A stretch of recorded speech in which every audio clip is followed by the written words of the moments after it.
সুপ্রিয় দর্শক, এই সময় স্বাগত জানাচ্ছি আমি ফখরুল আলম কাঞ্চন। সমসাময়িক বিষয়াদি নিয়ে আলোচনার জন্য আমরা দুজন অতিথিকে আমন্ত্রণ জানিয়েছি। আমাদের সঙ্গে আছেন ঢাকা বিশ্ববিদ্যালয়ের রসায়ন বিভাগের অধ্যাপক ডক্টর আব্দুস সালাম। জনাব সালাম, আপনাকে স্বাগত জানাচ্ছি। সঙ্গে আছেন নগরবিদ স্থপতি ইকবাল হাবিব, অতি পরিচিত মুখ। ইকবাল ভাই, আপনাকেও স্বাগত এনটিভিতে।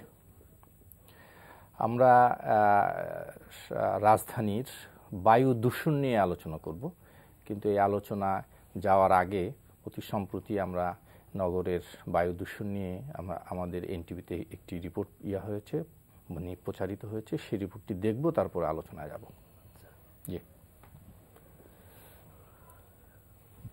হতে চলল কক্সবাজারের এই বাড়িতে জানালা খোলা হয় না, জানালা খুললেই শিকার হতে হয় প্রচণ্ড বায়ু দূষণের। ওই বাড়ির পাশে 3 বছরেরও বেশি সময় ধরে চলা ফ্লাইওভারের নির্মাণ কাজ থেকেই মূলত এই বায়ু দূষণ এখানে এতটাই মারাত্মক যে বাড়ির সদস্য লিজা বলছেন, সম্পূর্ণ বদ্ধ পরিবেশে থেকেও তাদের শেষ রক্ষা হচ্ছে না। আমাদের পরিবারে আমরা বেশিরভাগ অসুস্থ সবাই, আর আমাদের ডাক্তার একদম লাগাবান্ধাই আছে। ডাক্তারের কাছে গেলে ডাক্তাররা সবসময় বলে যে আপনারা ধুলাবালির থেকে দূরে থাকবেন। ধুলাবালির থেকে আমরা দূরে কিভাবে থাকবো? মেন রোডের সাথে বাসা। নির্মাণাধীন ফ্লাইওভার যেসব এলাকার মধ্য দিয়ে চলে গেছে, অর্থাৎ ইস্কাটন, মগবাজার, মালিবাগ, শান্তিনগর ও চৌধুরীপাড়ার বাসিন্দারা বলছেন তাদের ঘরে ঘরে এখন অনেকেই শ্বাসতন্ত্রের অসুখে আক্রান্ত। নির্মাণ কাজের কারণে সৃষ্ট বায়ু দূষণে কেন এতটা প্রভাব পড়ছে তার একটি ব্যাখ্যা পাওয়া গেল বিশেষজ্ঞদের কাছ থেকে। তারা বলছেন, নির্মাণ কাজের সময় বাতাসে ধুলাবালির সাথে অনেক ক্ষতিকর রাসায়নিক উপাদান মিশে থাকে, যার অন্যতম সিমেন্টের উপাদান। এখানে কনস্ট্রাকশন যে ধুলা আছে, এখানে অনেক সিমেন্টাস ম্যাটেরিয়ালস আছে, মানে যেগুলো আটালো, যেগুলো পানির সংস্পর্শে আসে, তারপরে এগুলো আমাদের যদি হিউম্যান সিস্টেমে যায়, বিশেষ করে ফুসফুসে যায়, এখানে ব্লক করে দেয়, এবং ফুসফুস ব্লক করে দেওয়ার পরে আপনি শুনবেন যে আমাদের প্রচুর শ্বাসকষ্টের রোগী হইতেছে। এগুলা কিন্তু এই কনস্ট্রাকশনের কারণেই। ডক্টর আব্দুস সালাম তার এই যন্ত্রটি দিয়ে সম্প্রতি নির্মাণ কাজ চলছে রাজধানীর এমন এলাকায় গিয়ে বায়ু দূষণের পরিস্থিতি বোঝার চেষ্টা করেছেন। তাতে দেখা যায় বাতাসে ক্ষতিকর অতি ক্ষুদ্র কণা PM 2.5 এর অবস্থান প্রতি মিটারে প্রায় 300 মাইক্রোগ্রাম, অথচ সহনশীল মাত্রা 65 মাইক্রোগ্রাম।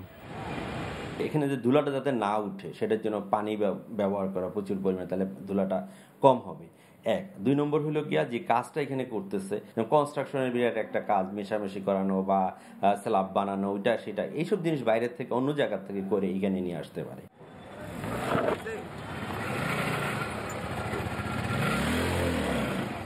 জনগণের উন্নয়নের কথা চিন্তা করে যে নির্মাণ কাজ, তাতে ভোগান্তি হওয়া মোটেও অস্বাভাবিক নয় বলে মনে করছেন বিশেষজ্ঞরা। কিন্তু অস্বাভাবিক হলো বাংলাদেশে যে মাত্রায় ভোগান্তি হচ্ছে সেই বিষয়টি। মূল সড়কে নির্মাণ কাজ চলাকালে বিকল্প রাস্তা বলে যে স্থানটিকে বলা হচ্ছে, তাতে ঘন্টার পর ঘন্টা যানজটে আটকে থাকা ছাড়া যেন আর কিছুই করার থাকে না।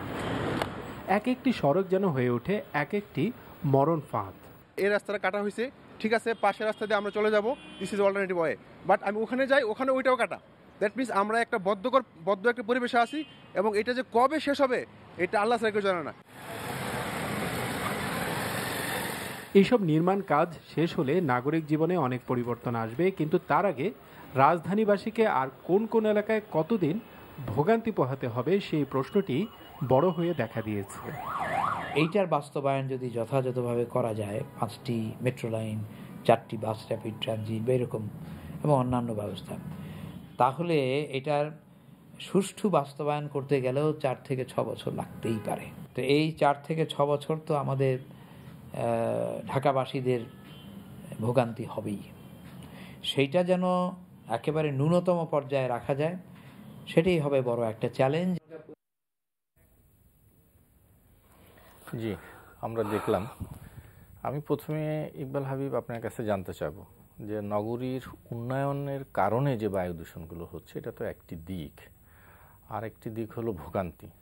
যে প্রথমেই আমরা যদি যাই যে আসলে এটার কি কোনো আদার কোনো অল্টারনেট ছিল না? পৃথিবীর উন্নয়ন উন্নত দেশগুলোতে তারা কিভাবে করে, আমাদের এই ভোগান্তিটা কেন? এবং দীর্ঘদিন ভোগান্তি মানে একটা জায়গায় 4-5 বছরও কিন্তু কাজ চলছে।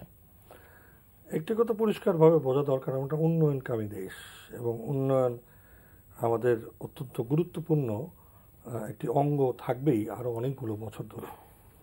আমরা মধ্যম আয়ের দেশে উন্নতি হতে চাই, নগরী সারা দেশ গঠন করব, এটাই স্বাভাবিক। মনে রাখবেন প্রতিটা প্রকল্প চলাকালীন সময়ে যদি সেটা নগরের অভ্যন্তরে চলমান একটি নগরীর মধ্যে দিয়ে যদি কোনো প্রকল্প হয়, যেটাকে আমরা বলি ইন্টারভেনশনাল প্রজেক্ট, তবে অবশ্যই সেই প্রকল্পের পুরো পরিপত্রে অন্তর্বর্তীকালীন সময়ে বিকল্প পথ, বিকল্প ট্রাফিক ব্যবস্থাপনা এবং সেই সঙ্গে এই পুরো অঞ্চলের সার্বিক পরিবেশ এবং প্রতিবেশ সংরক্ষণের, তাকে সহনীয় পর্যায়ে রাখার খরচটুকু ধরে নিতে হবে। এবং পরিকল্পনা কমিশন এই বিষয়ে আমরা সব সময় আবেদন করি যে প্রকল্প অনুমোদনের সময় এটি যেন যথাযথভাবে ধরা হয়েছে কিনা এটি দেখে দেওয়া হয়। পৃথিবীর অন্যান্য যে কোনো দেশ বলেন, ইভেন ভারতও যদি বলেন, যে কোনো প্রকল্পের একটা বড় খরচ তারা ধরে রাখে প্রকল্প চলাকালীন সময়ে জনদুর্ভোগকে প্রাধান্য দিয়ে প্রকল্পের পুরো অবকাঠামো এবং পুরো কার্যক্রমের খরচ ইত্যাদি এক ধরনের রূপকাঠামোর মধ্যে রাখতে হয়। আর পরিকল্পনা বাস্তবায়নের সময় মনিটরিং যারা করেন কর্তৃপক্ষ, তার কাজ হবে ওই যে খরচটা ধরা হয়েছে সেই অনুযায়ী কার্যক্রম হচ্ছে কিনা।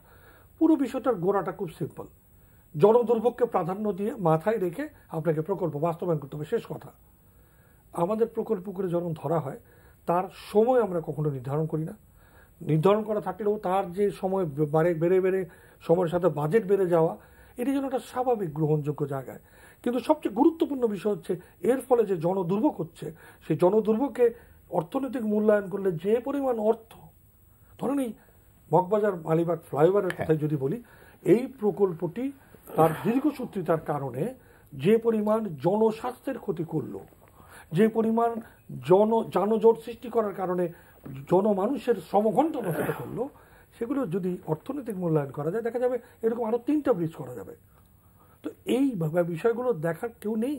আর একটি গুরুত্বপূর্ণ বিষয় হচ্ছে আপনি যখন এই ধরনের নগর কার্যক্রমে যাবেন অবশ্যই মনে রাখতে হবে তার ম্যাথোডোলজিটা ইম্পর্টেন্ট। আচ্ছা, আমি যদি একটু জানতে চাই, একটু মাঝখানে এই জিনিসগুলো কে দেখবে? বলছি আপনাকে, ধরেন এই যে ম্যাথোডোলজি বলতে যা বোঝায় সেটা হচ্ছে আপনি কনস্ট্রাকশন কি ওইটাকে সাইট বানিয়ে করবেন নাকি অন্য কোনো জায়গায় অন্য কোনো কনস্ট্রাকশন ইয়ার্ডে এগুলিকে তৈরি করে প্রিকাস্ট করে তারপর এনে এই কাজটা করবেন। আপনি যখনই একটা খোলা মরুভূমির মধ্যে কাজ করছেন তখন আপনি ওইখানেই সাইট বানাতে পারেন। আর যখন নগরী চলমান একটি নগরীর ভিতরে আপনি কাজ করবেন, আপনাকে কোনো না কোনো কনস্ট্রাকশন নিয়ে কাজ করে এখানে এসে যত কম ঝামেলা করে কম মানুষের জনভোগান্তি করে কাজটা করা যায় সেটাকেই প্রাধান্য দিতে হবে। এই যে পুরো পরিক্রমা, এই পুরোটা দেখার দায়িত্ব যারা ইমপ্লিমেন্টেশন এজেন্সি, ধরেন এটার ইমপ্লিমেন্টেশন এজেন্সি ছিল এলজিডি, তার এটাই কিন্তু দায়িত্ব। সেই দায়িত্ব তারা একদমই পালন করে নাই। এবং এই যে না করার সংস্কৃতি, এখন এটা বহতা নদীর মতো আমরা মেনে নিয়েছি। নদী যেমন দূষণ করা যায়, আমাদের কনস্ট্রাকশন এইভাবে করা যায়, মানুষকে একটা মূল্য ঝুলিয়ে দেবো, উন্নয়নের মূল্য। আজকাল উন্নয়ন শব্দটা ঘৃণিত শব্দ, যতক্ষণ পর্যন্ত না সেটা সাস্টেইনেবল ডেভেলপমেন্ট হচ্ছে।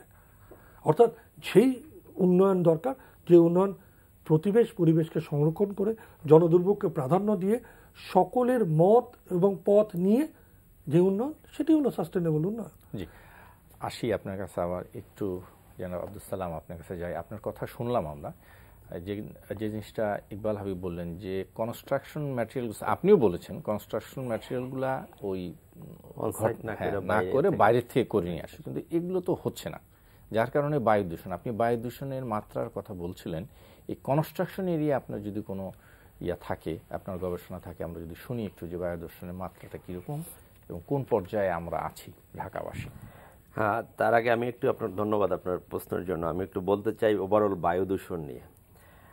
ঢাকা শহরের বায়ু দূষণ খুবই খারাপ অবস্থা। পৃথিবীর যতগুলো খারাপ দেশ আছে তার বা খারাপ সিটি আছে, তা প্রথম 25টার মধ্যে ঢাকার একটা রেটিং আছে। এখন বায়ু দূষণটা আমাদের প্রতিদিনই নির্মল বায়ু আমাদের নিতে হবে, তার পরিবর্তে আমরা নিচ্ছি দূষিত বায়ু। সেই বায়ু দূষণটা কি কারণে হচ্ছে? বায়ু বাতাসে আসলে দুই ধরনের জিনিস থাকে, একটা হলো গ্যাসীয় আর একটা হলো পার্টিকেল, দুই ধরনের সাবস্টেন্স বাতাসে থাকে। এই গ্যাসীয়টা যেমন আমরা sulphur dioxide, nitric oxide, carbon dioxide, carbon monoxide, volatile organic carbon, এগুলো হলো গ্যাসীয় সাবস্টেন্স। আর যে পার্টিকেলস আমরা বললাম সেটা হলো সলিড। সলিডের একটা বড় অংশ হলো আমাদের ঢাকা শহরে এই কনস্ট্রাকশন অ্যাক্টিভিটিস থেকে আসে। এই কনস্ট্রাকশনের ফলে প্রতিনিয়তই সাসপেন্ডেড পার্টিকেলস এগুলো আকাশে উঠে আবার নিচে আসে, এবং আপনি দুই একজনের সাক্ষাৎকার তখন দেখতেছিলেন তারা কীরকম অসহায় অবস্থার মধ্যে আছে। এটা প্রতিনিয়ত হচ্ছে আমাদের। তো এইখান থেকে তো আমাদের কোনো না কোনোভাবে বাইর হইতে হবে। আমরা উন্নয়ন করতে চাই, অবশ্যই উন্নয়ন আমাদের দরকার আছে, কিন্তু সেটাকে একটা প্রপার সিস্টেমের মধ্যে করতে হবে, যেটা যাতে নগরবাসীর স্বাস্থ্য সমস্যা খুব বেশি ক্ষতি না করে। এটা একটা কনস্ট্রাকশন অ্যাক্টিভিটি। ঢাকা শহরে আরেকটা বড় সমস্যা সেটা হলো আমাদের ট্রাফিক জ্যাম। আপনি দেখেন হয়তো এখান থেকে এয়ারপোর্টের দূরত্ব 20 কিলোমিটারের মতো, এটা যাওয়ার কথা কি প্রায় 20 মিনিটে, কিন্তু কখনো কখনো আমাদের 3 ঘন্টা লাগতেছে। এটাতে আপনি দুইভাবে আপনি দেখতে পারেন। একটা হলো যে যাচ্ছে সময় বেশি লাগছে, তার মানে আপনার ফুয়েল কনজাম্পশন হচ্ছে, সেইখানে পলিউশন বাড়তেছে। অন্যদিকে আপনার সময় নষ্ট হচ্ছে। তারপরে আপনার এই যে কাজের যে আপনি একটা 3 ঘন্টা পরে একটা কাজ করবেন, সেই কাজটা আপনি করতে পারতেছেন না, 3 ঘন্টা আইডল টাইম হবে। শুধু এই তিনটা জিনিস হচ্ছে, বায়ু দূষণ হচ্ছে, হ্যাঁ বায়ু দূষণ হচ্ছে, আপনার টাকাও নষ্ট হচ্ছে। এবং এইটাকে যদি আপনি সাম অফ করেন, এইটার যে ক্ষতিটা, আমরা উন্নয়নও করতে চাই, আমরা আবার সহনীয় মাত্রায় বায়ু দূষণ যাতে থাকে সেরকম একটি রাজধানীতে বসবাসও করতে চাই। এটার প্রক্রিয়া কি? এটা আমরা কিভাবে করব? হ্যাঁ, অবশ্যই এটা আমরা সবাই এরকম একটা সিটি আমরা আশা করি। ঢাকা শহরকে আমরা ওইরকমই দেখতে চাই। সেটার জন্য অনেকগুলো কাজ আমাদের করা উচিত। যেমন আমাদের বায়ু দূষণের জন্য কনস্ট্রাকশন অ্যাক্টিভিটিসগুলো কন্ট্রোল হতে করা উচিত। আমাদের ট্রাফিক জ্যাম নির্মূলের জন্য বা নিরসনের জন্য যেসব স্টেপগুলো নেওয়া দরকার সেগুলো অতি দ্রুত নেওয়া উচিত, এবং আমাদের ট্রাফিক ম্যানেজমেন্টটা ভালো হওয়া উচিত।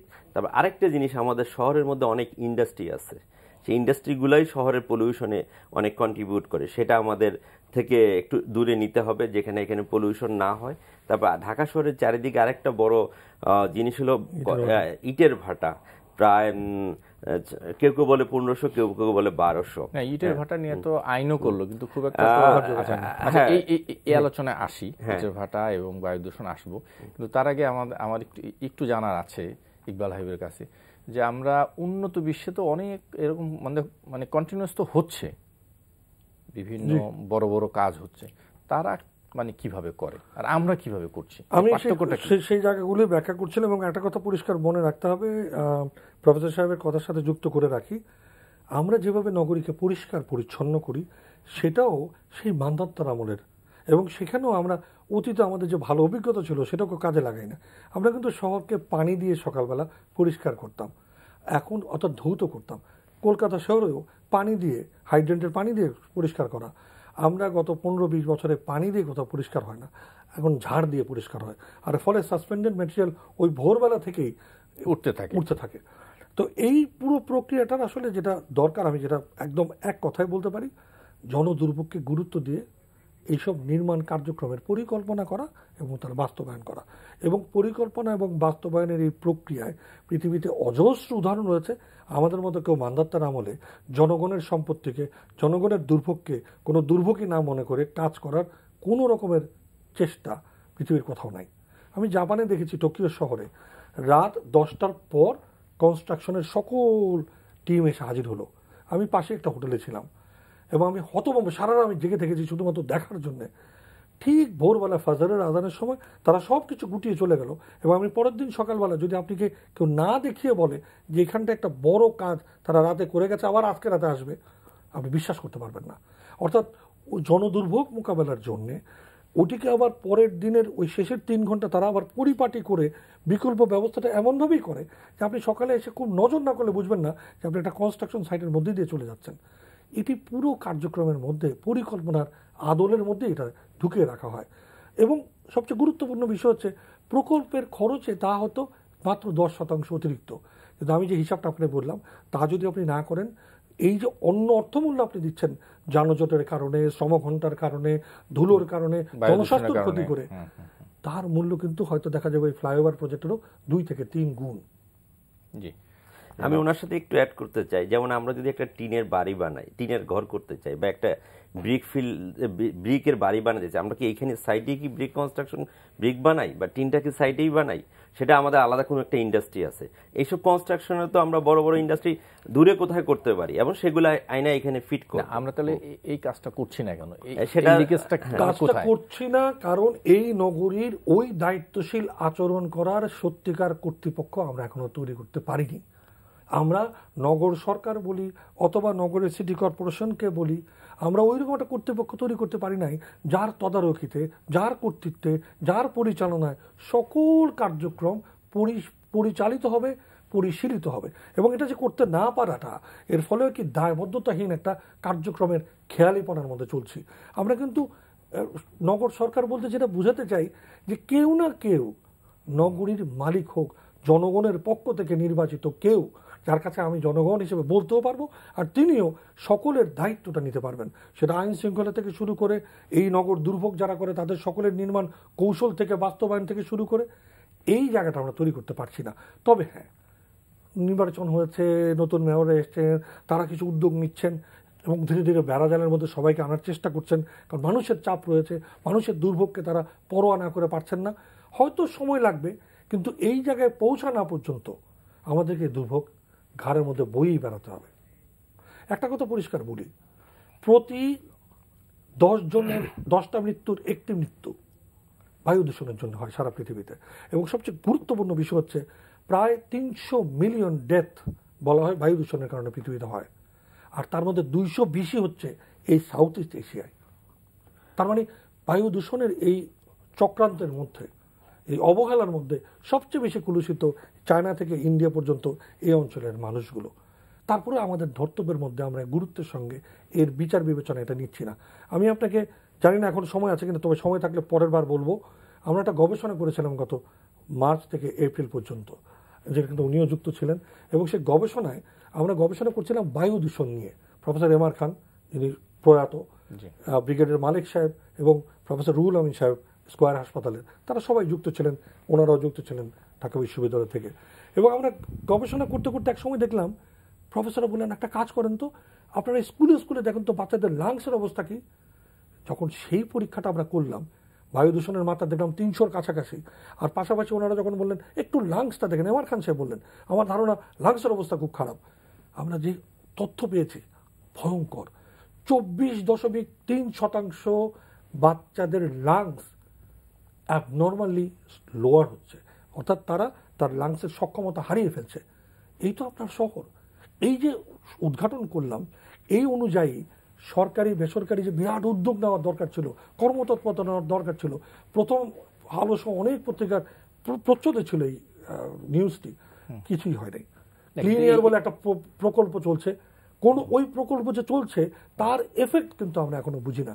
সবচেয়ে গুরুত্বপূর্ণ বিষয় হচ্ছে একই সময়ে দিল্লিতে এবং চায়নাতে ব্যাপক বায়ু দূষণের বিরুদ্ধে ব্যাপক যুদ্ধ ঘোষণা করা হয়েছে, স্কুল বন্ধ করে দেওয়া হয়েছে, আশেপাশে কারখানা বন্ধ করে দেওয়া হয়েছে। এই তো দিল্লিতে তো গত মাসেই তারা প্রায় 30টির মতো ফ্যাক্টরি বন্ধ করে দিয়েছে।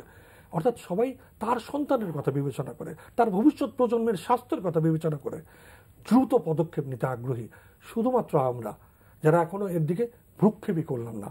ব্রঙ্কাইটিস, অ্যাজমা, শ্বাস প্রদাহজনিত রোগের পরিমাণ প্রতি বছর গুণিত হারে বাড়ছে। আপনি একটু নাক কান গলার ডাক্তারদের পরীক্ষা নিয়ে দেখেন, তাদের সাথে আমরা কথা বলে জেনেছি, রুহুল আমিন সাহেবের তথ্য থেকে জেনেছি যে শিশু বিশেষজ্ঞরা পাগল হয়ে যাচ্ছেন যে শ্বাস প্রদাহজনিত রোগের সংখ্যা এই হারে চক্রবৃদ্ধি হারে বেড়েই চলেছে। না, যদি এই অবস্থায় চলতে থাকে, একটু আমি ওনার সাথে একটু বলতে চাই কয়েকটা জিনিস, একই জিনিসই প্রায় কাছাকাছি, তারপর আপনি আবার জিজ্ঞেস করেন যে স্বাস্থ্য সমস্যা, এটা হলো টপ 5টা দেশের একটা বাংলাদেশ। বায়ু দূষণের কাছে মৃত্যুর সংখ্যা প্রতি বছর হলো 1.5 এটা মিলিয়ন, এটা বাংলাদেশে হচ্ছে। তারপর বাচ্চাদের সমস্যা হচ্ছে, বয়স্কদের সমস্যা হচ্ছে, এটা হচ্ছে। এটাকে যদি আপনি টাকায় কনভার্ট করেন, শুধু যে সমস্ত মানুষ তার ওয়ার্ক প্লেস থেকে চলে যাচ্ছে, ওইটাই বাংলাদেশের ওয়ার্ল্ড ব্যাংকের রিপোর্ট আছে প্রায় 1% জিডিপি।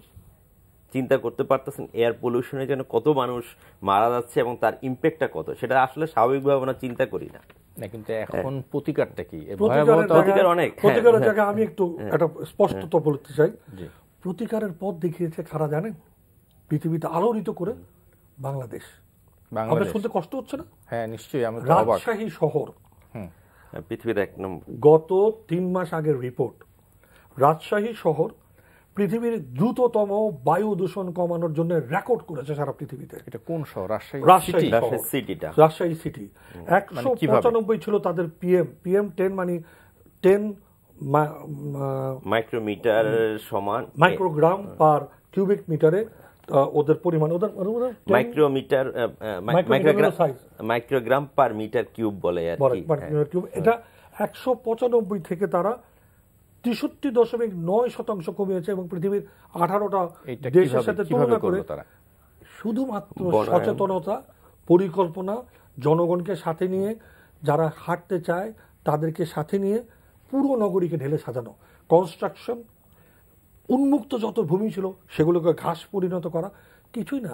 এমন দেশের সজলা সফলা দেশ, একটু পানি দিলে বীজ হয়ে যায়, ঘাস হয়ে যায়। আমরা পানি দিই না, কোনো যত্ন করি না, পুরো উদম নেকেড একটা গ্রাউন্ড তৈরি করে রেখেছি পুরো শহরটাকে। আর রাজশাহী সিটি কর্পোরেশনের চিফ ইঞ্জিনিয়ার, সিটি কর্পোরেশনের মেয়র এবং আপামর জনগণ মিলিতভাবে তারা একটা আন্দোলন করলেন এবং সেটা গর্বের সঙ্গে নিউ ইয়র্ক টাইমস সহ পৃথিবীর বিভিন্ন আন্তর্জাতিক পত্রিকা আমাদেরকে পড়তে হচ্ছে। তাহলে আমরা করছিটা কি? নিজের এক্সাম্পল, নিজের উদাহরণ আমরা নিজেরাই ফলো করতে পারছি না। এবং এই কথাটা কিন্তু অনেক দূরের কাজ না, এটি গত 2-3 মাস আগের রিপোর্ট। এবং সেখানে তারা PM 2.5-কে 70 থেকে 37-এ নামিয়েছে, আর PM 10-কে নামিয়েছে 195 থেকে 63।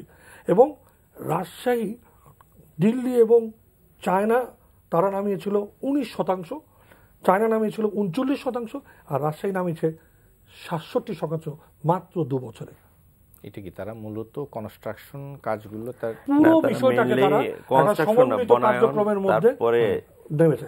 ওই যে বলছেন বনায়ন, আচ্ছাদন, ঝাড়ু দেওয়া থেকে পরিষ্কার করার ক্ষেত্রে পানির ব্যবহার, নগরীর সকলের সচেতন পদক্ষেপ, ধুলোবালি ছড়িয়ে ছিটিয়ে ময়লা না ফেলা, বর্জ্য ব্যবস্থাপনা এবং পুরো কনস্ট্রাকশন মেথোডোলজির মধ্যে করে দেওয়া। আচ্ছা, যে রাজশাহী যে উদ্যোগ নিয়েছে একটি সিটি কর্পোরেশন যদি পারে, আমরা ঢাকা শহরটা পারছি না কেন? আপনিও তো নগর বিদ একজন, এই দায় দায়িত্ব তো আপনাদের অবশ্যই আমাদের প্রত্যেকের রয়েছে। প্রথমত যেমন রাজশাহীর সংবাদটা বিবিসিতে যত ফলো করে দেখলাম, CNN যত ফলো করে দেখলাম, আমাদের মিডিয়াতে তো সেভাবে ফলো করে দেখলাম না। আমরা কোন ধরনের আত্মশ্লাঘায় ভুগি যে নিজেদের অর্জনকেও আমরা মূল্যায়ন করতে পারিনি।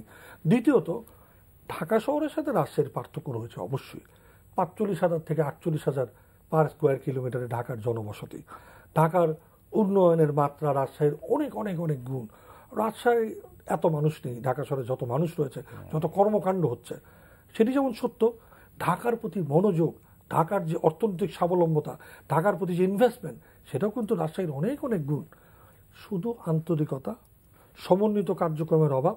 রাজশাহী সিটি কর্পোরেশনের মেয়র যদি একটা ঝাঁকি দেয়, অনেকে কেঁপে ওঠে। ঢাকা শহরের মেয়ররা ঝাঁকি দিলে অন্তত 57টা সংস্থার ধরেন 5টা সংস্থা কেঁপে উঠবে, বাদবাকিরা বলবে গায়ে কোনো আচরিত পড়ল না। দায়বদ্ধতাহীন এই পরিযাত্রা বন্ধ করতে হবে।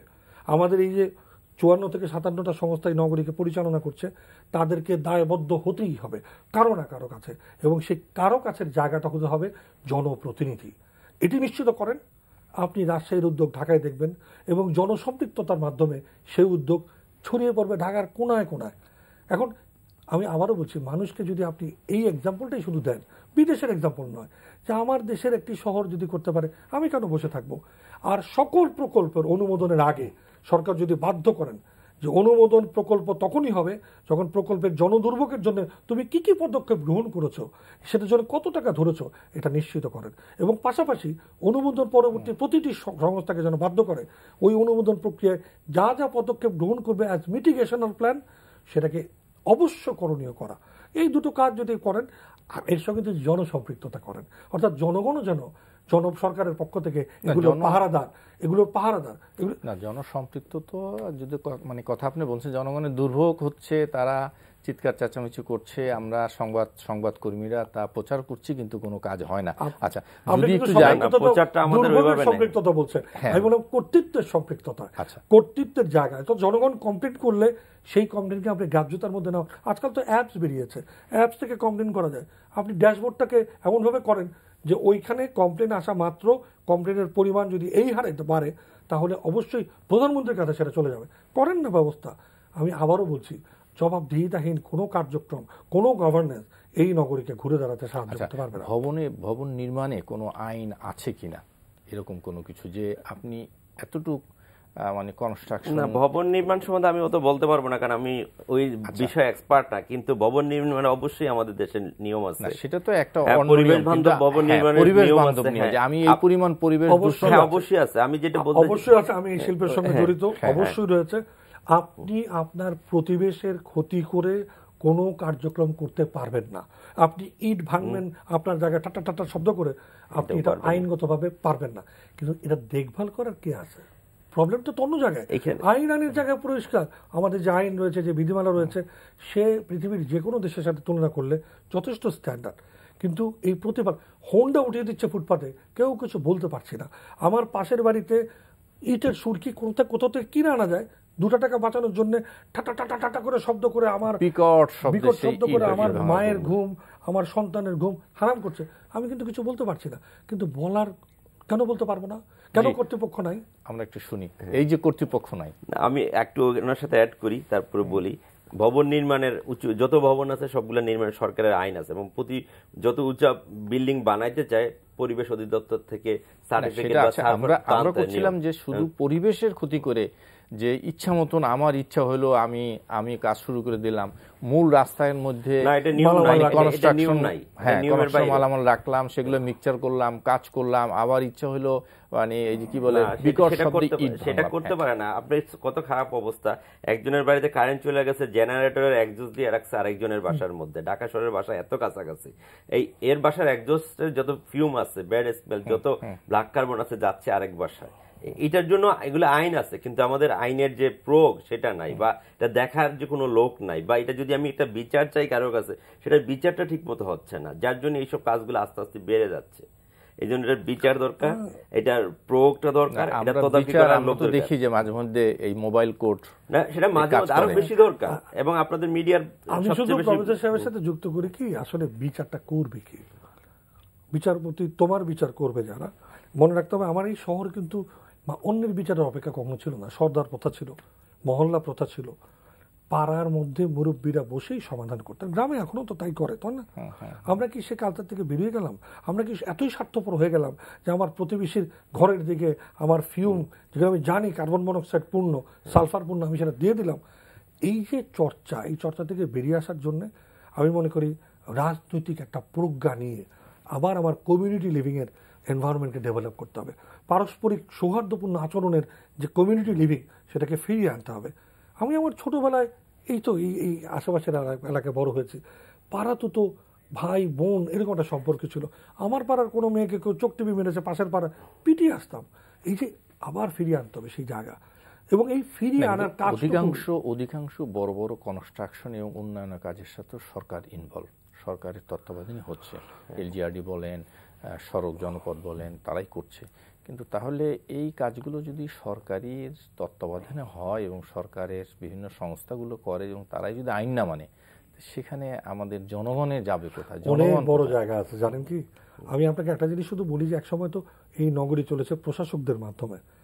এখন আমাদের মেয়র রয়েছে, কাউন্সিলর রয়েছে, এলাকার এমপিরা রয়েছেন। আমাদের যেটা মনে করা দরকার যে মায়ের কাছেও বোধ না চাইলে দুধ পাওয়া যায় না। আমাদেরকে চাইতে হবে, জোরের সঙ্গে চাইতে হবে। সরকারেরও যে দায়িত্ব রয়েছে সেই জায়গায় আমি মনে করি এই সংস্থাগুলো, যে এতগুলি সংস্থার কথা বললাম 54টা থেকে 57টা, এদেরকে একটা যুথবদ্ধভাবে কোথাও দায়বদ্ধ করার বিষয়টা রয়েছে। আমরা এই কথাগুলি বারবার বলছি কারো ঘাড়ে জোয়াল তুলে দেওয়ার জন্য না, বরং যারা যেন মনে রাখে জনগণের জন্যই তাদের কাজ, জনগণের পয়সাই তাদের বেতন, এবং জনদুর্ভোগকে মাথায় নিয়েই তাদেরকে সব কাজ করতে হবে। এই জায়গায় জোয়ালটা চড়ানোর জন্য যদি মেয়রদেরকে পছন্দ না হয়, মন্ত্রীদের দায়িত্ব দেন, এমপিদের দায়িত্ব দেন। আমি জোরালোভাবে যেটা বলতে চাই, যতক্ষণ পর্যন্ত আপনি গভর্নেন্সের জায়গাটুকু প্রয়োগের ক্ষেত্রে যথাযথ করতে না পারবেন এবং রাজনৈতিকভাবে সেটা মোকাবেলা না করতে পারবেন, আমরা ওই যে সামরিক শাসনের যে জটাজালের মধ্যে ছিলাম, যেখানে আমাদের আসলে বলার কিছু ছিল না, সেই কালচারের মধ্যে থেকে আমরা যেন বলতেও ভুলে গেছি, সেই জায়গা থেকে ঘুরে আসতে হবে। আমরা গণতান্ত্রিক সরকার ব্যবস্থায় থাকি, যেখানে আমাদের প্রতিনিধিরা আজকে নির্বাচিত এবং তাদের মাধ্যমেই জোরালো একটা গভর্নেন্স সিস্টেম আমাদেরকে ফেরত আনতে হবে। আবার মনে রাখতে হবে, আমার পাড়া থেকে আমার মহল্লা থেকে আমার শহর থেকে আমার দেশ, এই পর্যায়ক্রমিক ধারাবাহিকতায় আমরা যেন সকলে মিলে সুন্দরভাবে বাঁচব, সেই জায়গায় নিজেদেরকে এক ধরনের অভিভাবকত্ব নেওয়ার কাজটুকু আমাদের করতে হবে। আমরা সেইটা ভুলে গেছি। জি, আপনি ইটের ভাটার কথা বলতেছেন যে বায়ু দূষণের ইটের একটা গবেষণা বোধহয় আছে যে প্রায় 70% বায়ু দূষণের জন্য দায়ী করা হচ্ছে ইটের ভাটাকে। এটা একটু বেশি বলা হয় আর কি। আচ্ছা, আমাদের দেশে যে পলিউশনটা হয়, আচ্ছা আরেকটু আমি একটু বলেন আপনি বলেন। আমি বলতে চাচ্ছি যে শুধু রাজধানী নিয়ে আমরা আলোচনা করছি, কিন্তু অতি সম্প্রতি দেখা গেছে যে রাজধানীর আশেপাশেও গাজীপুর, নারায়ণগঞ্জ, নরসিংদীর বাতাসেও মানে ক্ষতির উপাদান অনেক বেশি। নরসিংদী আর গাজীপুর, নারায়ণগঞ্জ যেগুলো ঢাকার চেয়েও বেশি, যে ডাব্লিউএইচ যে রিপোর্ট আছে সর্বশেষ, সেটা তো তাই দেখা গেছে। তো এইটার কারণটা হলো আমাদের এই ঢাকায় যে সমস্যা, ওইখানেও একই সমস্যা। রাজশাহী ভালো করছে, একই জিনিস আমরা এখানে কপি করতে পারি, কিন্তু ঢাকায় উনি বললেন যে উন্নয়ন অনেক বেশি হয়, যার জন্য এখানে কন্ট্রোল করাতে হয় একটু বেশি সময় লাগবে বা একটু বেশি স্ট্রেস আমাদের দিতে হবে, কিন্তু সম্ভব এবং এটা করতেই হবে। তা না হলে আমাদের ভবিষ্যৎ প্রজন্ম থাকতে পারবেন না এখানে বসুন না। ঢাকা শহরে এখন একটা হাঁটার জায়গা নেই। একটু আগে আমরা গল্প করতেছিলাম, আপনি সরোয়ারদী উদ্যান যান, কয়েকশো বাচ্চা সকালবেলা খেলে, এরাই তো আগামী দিনের আমাদের ওয়ার্ক প্লেসে আসবে। এই যে বাচ্চাগুলা খেলতেছে, এদের প্রচুর শ্বাস প্রশ্বাসে এইসব জিনিস যাচ্ছে এবং তাদের লাইফ এক্সপেক্টেন্সি কমে যাচ্ছে, যার ফলে কি এরা আগামী আমাদের ওয়ার্ক ফোর্সে আসতে পারবে না। এবং এটা আমাদের দেখতে হবে, তো আমাদের ভবিষ্যৎ প্রজন্মকে টিকিয়ে রাখার জন্য আমাদেরই করতে হবে। ঢাকা শহরের আশেপাশে যেসব কথা বললেন, ইভেন আমার একটা অবজারভেটরি আছে বাংলাদেশের সর্বদক্ষিণ অঞ্চল ভোলাতে, এবং শীতকালে এখানে ঢাকায় আমরা যেরকম পলিউশন পাই এবং ভোলাতেও ঠিক একই রকম পলিউশন পাই। এটার কারণ কি? হ্যাঁ, এটা বলতেছি এত কনস্ট্রাকশন নাই, না এত কলকারখানাও নাই, বিলিভ মি। আপনি রিপোর্টে একটা ছবি দেখাইছেন, আপনি দেখাইছেন কিনা লাস্টে আমার মেশিনের সাথে একটা ছবি আছে, এটাকে বলে IGP reason, Indo Gangetic plain.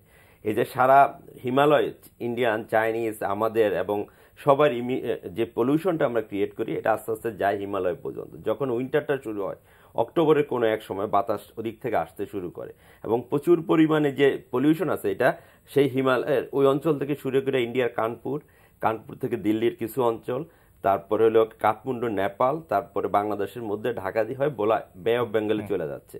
এই যে ইন্ডো গাঙ্গেটিক প্লেইনে যে প্রচুর পরিমাণে একটা পলিউশন হয় এবং এটার কন্ট্রিবিউশন হিউজ বাংলাদেশের জন্য। এবং আরেকটা পলিউশন আপনি বললেন যে পলিউশন আর কি কারণে হয়, আর একটা হলো কি আমাদের ব্রিক হিলসে যে ইমিশনটা হয় সেটা আরেকটা, ট্রাফিক ইমিশন আরেকটা, কনস্ট্রাকশন ইমিশন আরেকটা। এই যে পাঁচটা, এছাড়া আরো ছোট ছোট অনেক আছেন, কিন্তু এই যে পাঁচটা জিনিস যদি আমরা কন্ট্রোল করতে পারি, পাঁচটা আইজিপি যেটা, সেটা হয়তো আমাদের রিজনাল উদ্যোগ দরকার বা ইন্টারন্যাশনাল উদ্যোগ দরকার, কিন্তু বাকি তিনটা আমরা কিন্তু নিজেরাই কন্ট্রোল করতে পারি। এবং এই তিনটা যদি কন্ট্রোল করতে পারি, তাহলে আমাদের পলিউশন লেভেল অনেক কমে আসবে। তার সাথে সাথে মিডিয়া, সরকার, আমাদের জনগণ সবাই দরকার সচেতনতা, এবং সবাই যার যার অবস্থান থেকে একটু একটু করে অ্যাক্ট করবে। যেমন আজকে আপনি দেখছেন কিনা, ব্রিটেনে একটা লন্ডনে স্মোক হচ্ছে এবং ওরা চিন্তা করতেছে সারা ইউরোপের বিভিন্ন দেশে বিভিন্ন রকম সমস্যা, এবং তারা চিন্তা করছে এখন থেকে মাংস কম খাবে, কারণ মাংস থেকে অ্যামোনিয়া প্রচুর পরিমাণে আসে এবং যেটা অ্যাটমসফিয়ারে যায় এবং ওখানে কেমিক্যাল রিয়াকশন করে, অ্যামোনিয়াম সালফেট হয়, যেটা খুব খারাপ জিনিস।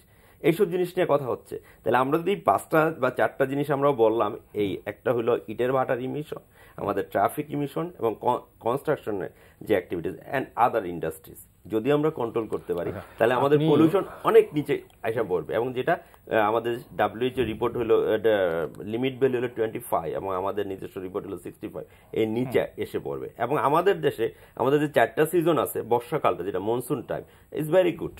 মনসুন টাইমে আমাদের কোনো সমস্যা নাই, এয়ার পলিউশন নাই। প্রি মনসুন, পোস্ট মনসুন এবং উইন্টার, এই 3টা সিজনে আমাদের হিউজ, এবং উইন্টারটা হলো সবচেয়ে খারাপ আপনার আমি একটা কথা বলতেছিলাম, বাংলাদেশের মানে জাস্ট বে অফ বেঙ্গলের কাছে আমাদের একটা অবজারভেটরি আছে, ব্ল্যাক কার্বন নামে একটা সাবস্টেন্স আছে, যেটা হলো ক্লাইমেট চেঞ্জে বিরাট ইফেক্ট করে, মানুষের হিউম্যান হেলথে অনেক ইফেক্ট করে। ঠিক উইন্টারে আমরা ঢাকায় যদি 12 মাইক্রোগ্রাম পার মিটার কিউব পাই, ওইখানে হয় 11 মাইক্রোগ্রাম বা তার কাছাকাছি কিছু একটা, মানে খুব যে বড় রকমের ডিফারেন্স তা না। এইখানকার পলিউশনটা কিন্তু ওদিকে যাচ্ছে, সাউথে যাচ্ছে। ঢাকায় যেটা ইমিশন করি সেটাও কিন্তু সাউথে যাচ্ছে আপনার উইন্ডের সাথে। এবং এই পলিউশনটা লাইফ টাইম কোনো কোনো কিছুর 7 থেকে কয়েক মাস, কার্বন ডাইঅক্সাইড হলো এটা আবার কয়েকশো বছর। চিত্রটা তো ভয়াবহ নিঃসন্দেহে, খুবই খারাপ অবস্থা। কিন্তু আপনারা একসময় কিন্তু এই যে মাঠ নিয়ে আন্দোলন করেছেন, আমরা এখন দেখি যে ঢাকা শহরে জলাশয় নেই, পার্কগুলো থাকলেও নেই, মাঠ তো দখল হয়ে যাচ্ছে। তো উপায় কি? মাঠ এবং জলাশয় পার্কগুলোকে কি ফিরিয়ে আনা উপায় আমরা বললাম। আমি শুধু একটা ছোট্ট কনসেন্ট্রেট করে একটা ছোট্ট জায়গা, তাহলে বুঝবেন। এই সময়ে ধুলা পড়ে গাছের পাতার সালোক সংশ্লেষণ বন্ধ হয়ে যায়। গাছের পাতার এই সময়টায় গাছের পাতার উপরে প্রলেপ পড়ে ধুলা, সালোক সংশ্লেষণ বন্ধ হয়ে যায়। ফলে কি হয় জানেন তো, অক্সিজেনের পরিমাণও কমে যায়। তো আপনি একেতে ধুলো, তার মধ্যে অক্সিজেনের প্রোডাকশন হাউস, আমার সেই গাছ বৃক্ষ, সেও অক্সিজেন তৈরি করতে পারছে না। সব একটা বিভীষিকাময় পরিবেশ সৃষ্টি হচ্ছে। আমার তো জল কামান আছে শহরে, আছে না, যেগুলো আমরা গণ আন্দোলন বা বিভিন্ন কারণে জনগণের গায়ে ছিটাই। আচ্ছা, ওটা দিয়ে একটু পরিষ্কার করা যায় না নগরীটাকে, গাছগুলোকে? আমাদের এই যে পানি দিয়ে ধৌত করার যে প্রক্রিয়া আমরা সব সময় দেখেছি, পাকিস্তান আমলে ছিল, আমার ছোটবেলায় দেখেছি, এখনো দেখার আশা করি, সেটাকে আবার ফিরিয়ে আনতে হবে। আর ওই যে বললাম, অভিভাবকত্বের জায়গায় জনগণকে নিয়ে আসা, এবং অবশ্যই ধুলো দূষণকে একটা বড় সমস্যা যানজটের মতো যদি চিহ্নিত করে এর জন্য একটা সমন্বিত কার্যক্রম নেওয়া যায় এবং জবাবদিহিতামূলক গভর্নেন্সকে ফেরত আনা যায়। আমি মনে করি রাজশাহী রয়েছে আমাদের সামনে। আমরা সারা বাংলাদেশকে, তার সমস্ত নগরায়নকে রাজশাহীর অনুকরণে আমরা পরিবেশ বান্ধব, জনবান্ধব না, কিন্তু আমরা অনেক বড় বড় পরিকল্পনা আমরা নেই, দেখি যে পরিকল্পনা নেওয়া হচ্ছে, কাজও হচ্ছে। কিন্তু এই যে আপনি ছোট্ট একটু একটা মানে বললেন, পরিকল্পনার কথা বললেন, উদ্যোগের কথা বললেন, শুধু পানি দেওয়া, যদি পানি আমরা দিতে পারি তাহলে হয়তো 50% পড়ে যাবে। আপনি সকালবেলা বাচ্চারা, শিশুরা কত বড় ভালনারেবল একটা পরিস্থিতিতে হেঁটে চলে যাচ্ছে স্কুলে। ওরা যখন যায় তার ঠিক 2 ঘন্টা 3 ঘন্টা আগে আপনি ধুলো উড়িয়ে সাসপেন্ডেড ম্যাটেরিয়াল বাড়িয়ে 2 ঘন্টা নয়, সাথে হচ্ছে আমরা দেখছি। এবং ওই PM 2.5 আর PM 10 এটা যে কতটা ভালনারেবল উনি প্রফেসর সাহেব জানেন, যে ফুসফুসের ভেতরে গিয়ে ফুসফুসকে নষ্ট করে ফেলে, লিভার নষ্ট করে ফেলে। আমার ফুসফুস, হৃৎপিণ্ড এবং লিভার সবচেয়ে গুরুত্বপূর্ণ 3টি অঙ্গ। ডাক্তার সাহেবের কাছে শুনলাম, প্রয়াত এমআর খান সাহেব আমাদেরকে বুঝিয়েছেন যে আপনারা এটা নিয়ে ঝাঁপিয়ে পড়েন, কারণ আমার ভবিষ্যৎ প্রজন্ম বিকলাঙ্গ হয়ে যাচ্ছে। জি, আমরা কিন্তু আমি একটু বলতে চাইতেছি, আমাদের একটা research air pollution tolerance index on plants, উনি একটা গাছের কথা বলতেছিলেন। যেই পলিউশন আমাদের হচ্ছে, এয়ার পলিউশন টলারেন্স ইন্ডেক্স মানেই হলো আমরা এর মধ্যে অ্যাসকর্বিক অ্যাসিড, তারপরে এর যে ভিটামিন আছে সেটা আমরা মেজার করি, আর কিছু প্যারামিটার মেজার করে ওটার ভিত্তিতে APTI বলে একটা প্যারামিটার আমরা বের করি। এটার অবস্থা ঢাকা শহরের ম্যাক্সিমাম গাছই হলো ভেরি সেন্সিটিভ। তার মানে অল্প সময়ের মধ্যে বা একটু লম্বা সময় যদি এক্সপোজড হয়, গাছপালাও নষ্ট হয়ে যাবে, আমাদের গাছপালা নষ্ট হয়ে যাবে, এবং সেটা আমাদের খেয়াল করতে হবে। আরেকটা আমি জিনিস বলতেছি যে আমরা যদি টাকা পয়সার হিসাব করি, খুব বেশি টাকা পয়সা আমাদের লাগে না। যদি আমরা যে একটা পার্ক ম্যানেজমেন্ট ঠিক মতো করুক না, এখানে 50টা যদি জাস্ট পানি ঘুরবে সকালবেলা বা স্প্রিংকলার যদি আমরা দিতে পারি 50টা, এটা আমাদের বাজেটের তুলনায় বা আমাদের যে এক্সপেন্ডিচার বাংলাদেশে এখন এর তুলনায় কোনো পয়সাই না, খালি আমাদের ম্যানেজমেন্টের অভাব, অথবা আমাদের সচেতনতার অভাব, অথবা আমাদের জ্ঞানের অভাব। আমি মনে করি আমাদের বিভিন্ন বিশ্ববিদ্যালয়গুলো, যেমন বাংলাদেশ ইউনিভার্সিটি থেকে আমরা বাংলাদেশ ইউনিভার্সিটি একটা আরবান ল্যাব আছে, সেখান থেকে গবেষণা করেছে। আমি মনে করি এখন আরো ব্যাপক এই সমস্ত বিষয়ে গবেষণা বিশ্ববিদ্যালয়গুলো থেকে করা উচিত। জনগণকে সচেতন করার যত প্রক্রিয়া আছে সেটা করা দরকার। এটি পাশাপাশি এই জন্য করা দরকার, শুধু সরকার একক হাতে পারবে না, আমাদেরকে সকলকে এগিয়ে আসতে হবে এবং একটা প্রচ্ছন্ন অভিভাবকত্ব আমাদের নিতেই হবে। কারণ সন্তান তো আমার, আপনার সন্তান তো আর সরকার বা কোনো সংস্থার দিকে আঙুল দিয়ে আমার সন্তান বাঁচবে না। জি, সেই উদ্যোগ আমরা আশা করি সেই উদ্যোগটা আসুক। জি প্লিজ, শেষ করার আগে একটা কথা বলতে চাই। আপাতত শর্ট টাইম আমাদের কি সমস্যা, সমাধানটা এটার জন্য আমি দুইটা কথা আগে বলছি, এর সাথে আরেকটা কথা বলতে চাই।